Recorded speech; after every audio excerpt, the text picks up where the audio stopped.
Good morning. Another week done and dusted. So this week I thought, as promised, I would go over parks, all the aqua parks that we went to, and some of what I'd call like the man-made beaches. So let's run through those reasons. So firstly, there are lots of parks. I do live in a rural village here, so the closest decent park for me, I'd say, is about 30-40 minute drive. Within that time in Brisbane, I reckon I could have gone past about 10 parks in that time. So there's a lot more choice. I think if you did all the parks in Brisbane, you could probably easily sort of do a different one every week if you really wanted to. There's that many, and mainly they were clean. Didn't see much graffiti. I'm not going to say it didn't happen, but not on the scale that we've personally experienced here.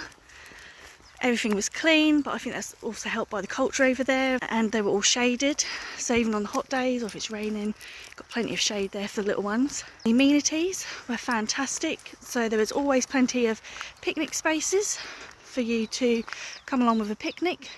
And actually what we noticed is we were trying to leave the house about 8 AM every day, that already by about 9 you've got at least 2 families reserving a picnic bench.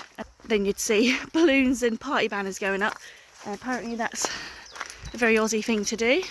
Free barbecues, again all really clean. I actually saw a guy one day cleaning them. My husband did say they've got regularly cleaned, so I'm guessing that's on a daily basis. But again, I think Aussies are quite respectful and they sort of leave things as they find them. And what else was there? Toilets. Oh, as a parent going to the park, like when I went earlier this week, that fear of dread when you need to change a little one. How far is the toilet? And then again, how clean will they be? Always got toilets nearby. So we do get a little bit of trouble here in the UK. You often find that toilets are closed because of vandalism and the likes. There's usually a lot of water fountains nearby as well. Now, what else about the parks? I think that's it really. They're very well maintained, unlike here. A lot of them, I think, parks here they were once a moon ago paid for perhaps by the council. Now you seem to find that a lot of charities are fundraising for parks, but money's just not there anymore, is it really? So yeah, they are sort of starting to look a bit old and decrepit now. So but yeah, that's just where we are, isn't it? So but yeah, 10 out of 10 for parks over there. And it's quite funny actually, because when we were speaking to our Airbnb host, he saw the little one and was like, oh, if you want a good park, try this one. Well, they're all fantastic and far exceeded the ones here. Everything is free. So yeah, parks are free here, don't get me wrong, but more often than not you'll have to pay for parking. So where was I? Aqua parks. Amazing. They've got lots of, as I said, a bit like what you'd find if you went abroad. Lots of fountains, lots of sprayers, something for all ages. And actually some of them did have like the water table bits where you could sort of funnel the water different directions.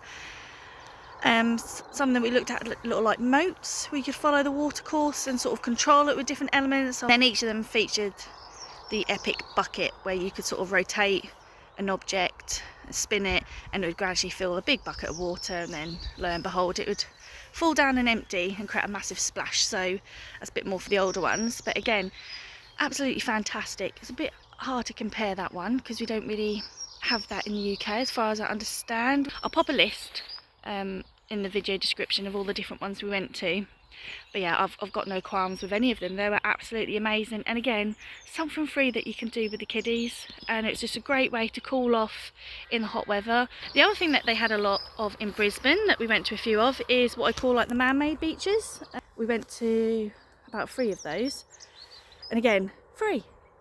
I kept saying to my husband, I was like, if this was at home, you bet your bottom dollar you'd be paying for this. It does seem like there's a lot more free things to do. These man-made beaches were excellent. The best one we went to was obviously the city beach in Brisbane city centre. Really scenic. You see views of like the new casino, the river, all the skyline. It was lovely, and obviously South Bank's a really lovely part of Brisbane city centre. We love going there, and if you're a Bluey fan, you'll appreciate it even more now. So that was absolutely fantastic, and they did have like a water park element at the end of that as well, so you could move along, and sort of like man-made sort of rock pool elements, which are really nice. And again, they've obviously really thought about it and catered for all different ages, so there were some shallower parts and then some deeper parts. I'd say that everything we've been to was really thought out, and particularly if you're going to the more of the water parks and the beaches, there are again toilets nearby, but also like changing areas and showers as well. So again, they've made things really easy for young families. And we found as well that you usually found like a mobile coffee van or like mobile food van sort of near a lot of these as well. So again, it was great. So a couple of times we just grabbed a coffee and walked around with the little one, so it was great. And lastly, to add, I'd say that there were so many parks, but it wasn't like they were all the same. They all had their own sort of gimmick, I suppose. But yeah, just to give some highlights, there was one that had sort of like a monorail type element to it, where you could sort of go on a bike, sort of pedal it along this monorail that went all the way around the park. So that's something that you'd get like perhaps on a seafront sort of fairground amusement park place here in the UK. And there were some that looked like industrial sort of containers, and they sort of made a park out of that. There was ones that were sort of full of ropes that you could sort of like rope climbing quite high, that was on the beach. Again, the park that was near to the Airbnb that we stayed at, that had sort of like the role play shops. If you've seen Blue, you'll know what I mean, where he does one of the episodes, a cafe, where he meets a dad and they do the sit down and have a cafe, have a drink in the park. So what was nice as well, lastly, is that they were well used. So by the time we got there in the morning, it was already getting busy, and there was lots of young families there.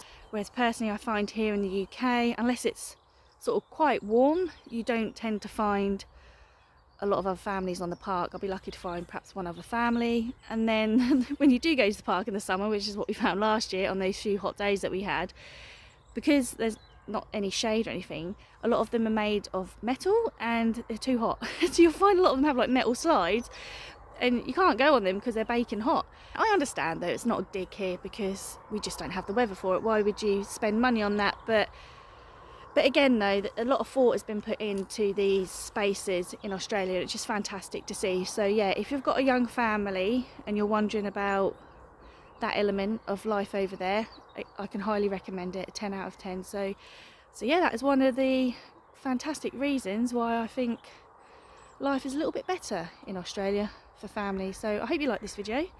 I'll do some more like this going forward. Please follow along if you'd like to see more. Anyway, enjoy the rest of your day, take care and speak soon.